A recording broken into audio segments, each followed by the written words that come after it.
This is Jackanory Jr.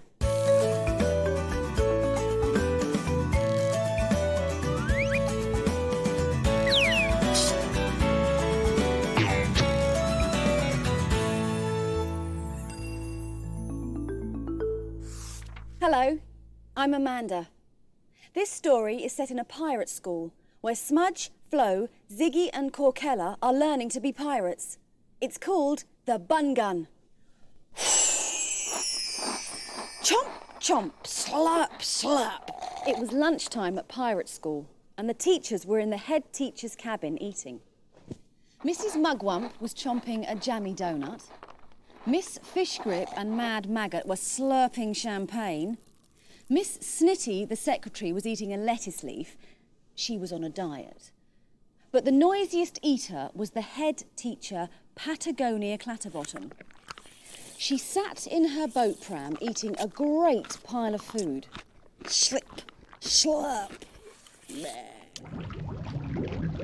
So, what were the children eating? Ziggy was eating a single baked bean.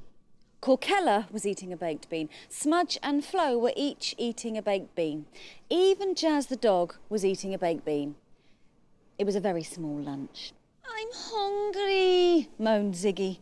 "We're all hungry," grumbled Corkella. Smudge peered through the keyhole into Patagonia's cabin. "Oh, they're drinking champagne," he cried. Little Flo peered through the keyhole. "Have you seen their food store? It's wonderful," she sighed. Patagonia's cupboard was bursting with yummy, scrummy food. Ziggy banged on the door. "What do you want?" roared Patagonia. "You horrible little prawn." "We want food like yours," said Ziggy very bravely. "Ha! No chance," bellowed Patagonia Clatterbottom. "This is for staff only. Get back to your baked bean and don't eat it all at once." The children were not the only ones who knew about the food. Boris Bigbelly and Fifi Fofum were grown-up pirates, but they didn't steal treasure, they stole food. And their gang was called the Whoppagobs. Boris and Fifi had been watching Patagonia Clatterbottom doing her shopping. They knew she was the head teacher of pirate school, but they didn't know where she kept all the food she was loading into her boat pram. "I shall find out," said Fifi Fofum. "I shall have an accident on purpose." Crash! "I'm so sorry," cried Fifi. "Let me help you. Oh, what a lot of food you have. Your children must eat an awful lot." "Nonsense," roared Patagonia Clatterbottom. "This is for staff only. I lock it away in my top secret food store. Otherwise, the children would eat it before you could say strawberry ice cream with chocolate chips and gravy." Fifi hurried back to Boris. "That potty Patagonia likes gravy on her ice cream, but guess what? I know where she keeps the food." Boris grinned. "Excellent. We'll meet the gang at our secret cave and make a plan. When it's dark, we shall creep up to their ship," said Boris. "Creep, creep, creep," went Lily. "Why did you say that?" asked Boris. "I'm doing sound effects," Lily explained. "And then we tiptoe to Patagonia's cabin." "Tippy, tippy, tippy too," said Lily. Boris rolled his eyes. "And then we burst in. Rah!" All the pirates fell off their chairs. "Was that another sound effect?" demanded Boris crossly. "Yes, and very effective it was too," said Lily. Boris picked himself up from the floor. "Just make sure you follow the plan," he snarled. "We burst in, smash open the cupboard and snatch all the food." "And then we eat it," said Fifi. "Exactly. Chomp, chomp, chomp. Jumping jellyfish. Now you've got me doing it, Lily." Back at pirate school, Smudge had come up with a plan to get the food too.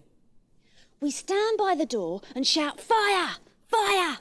The teachers will rush out and I shall slip inside and raid the food cupboard. What do you think?"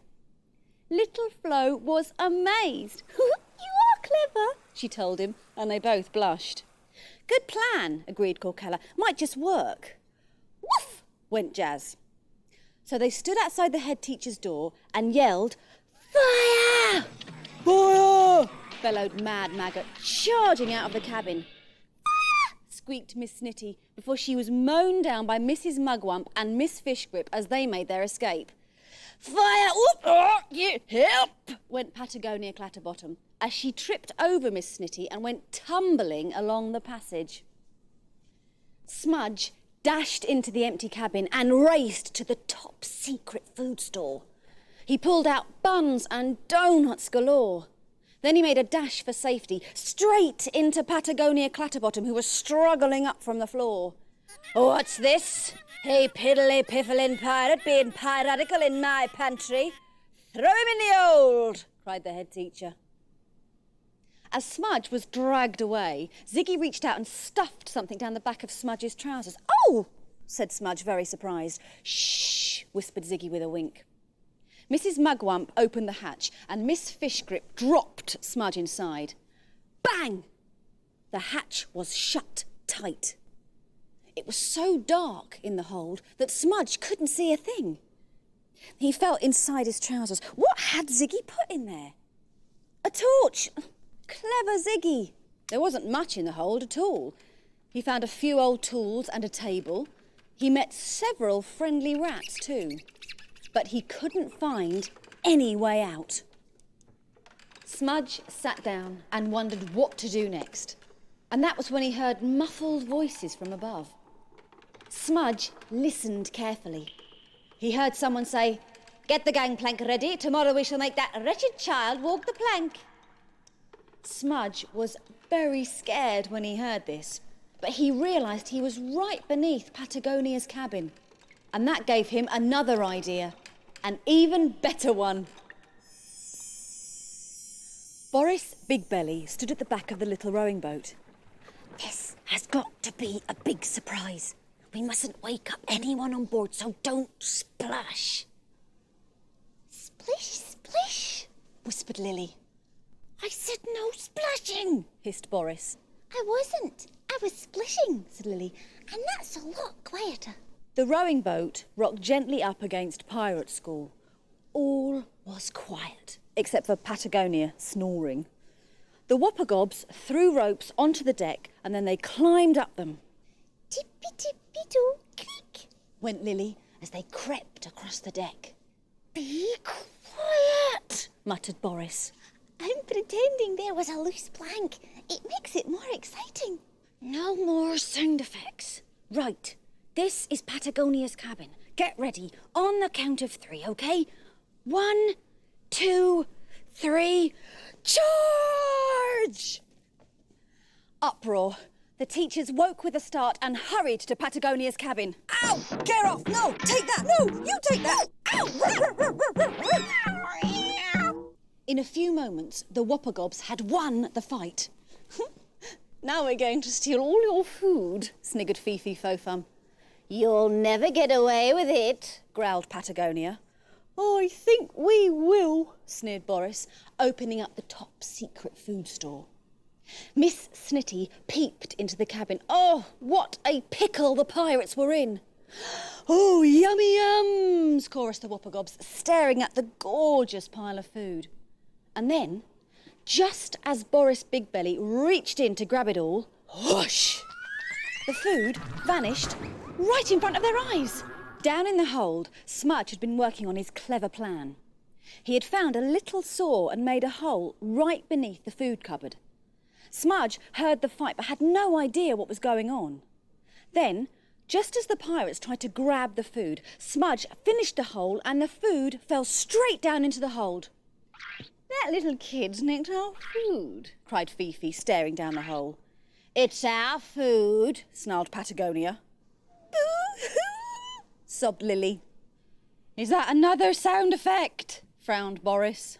"No, I'm upset. Our food's gone. Boo-hoo!"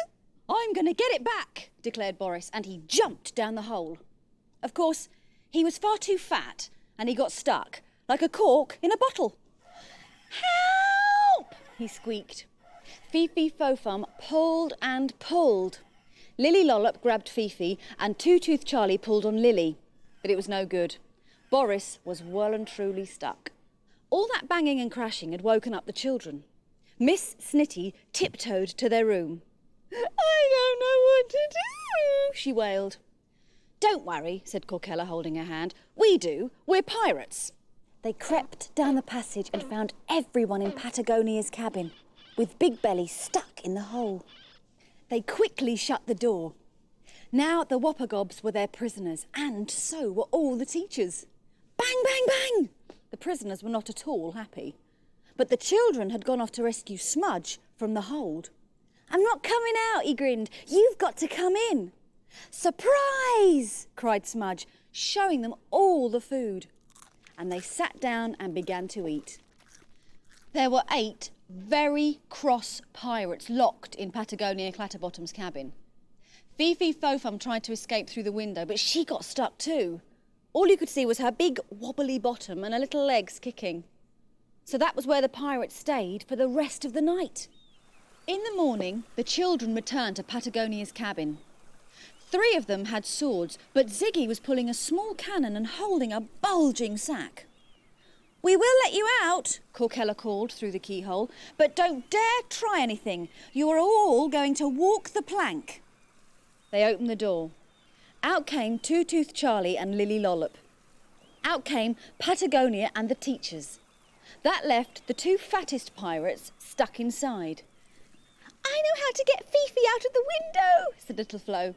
She got a pin and stuck it in Fifi's bottom. "Ah!" "I think we'll have to leave Boris until he's thinner," said Smudge. "Now then, you podgy pirates, get up on that gangplank." And it wasn't long before Lily Lollop and Two-Tooth Charlie joined Fifi in the water, swimming round and round. Ziggy grinned at Patagonia and the teachers. "We shall only let you go if you promise to give us better food from now on," he said. "Scuttle my grommets, never!" cried Patagonia. "In that case, I shall have to shoot you with my special cannon."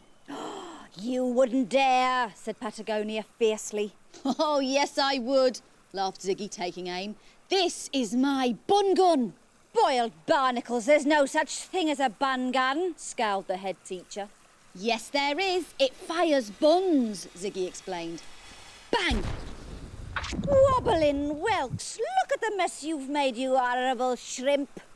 "Give us proper food from now on," Corkella repeated severely. "Never!" cried Patagonia.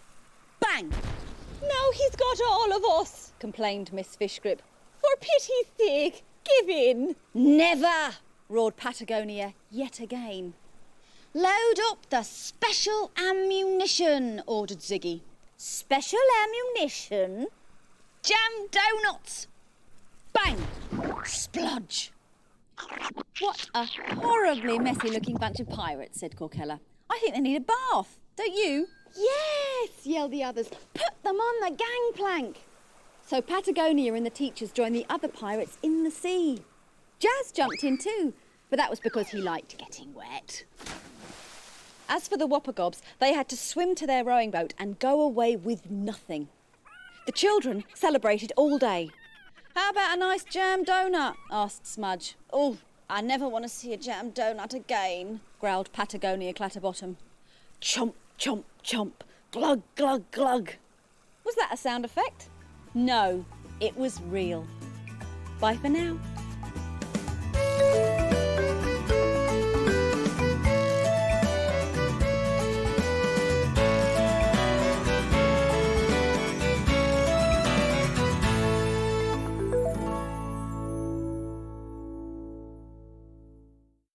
Something's happened to the garden. Tickle my trunk. It's a winter wonderland out there. Snow! Yahoo! Fly like a bird. Oh! Nice moves, Lucy. The Large Family Winter Special, this Saturday at 5:15 on CBeebies. Can you guess what Sid is dressed up as? Try and work it out before the picture is unjumbled. I'll give you some clues. You normally find them outside, but you find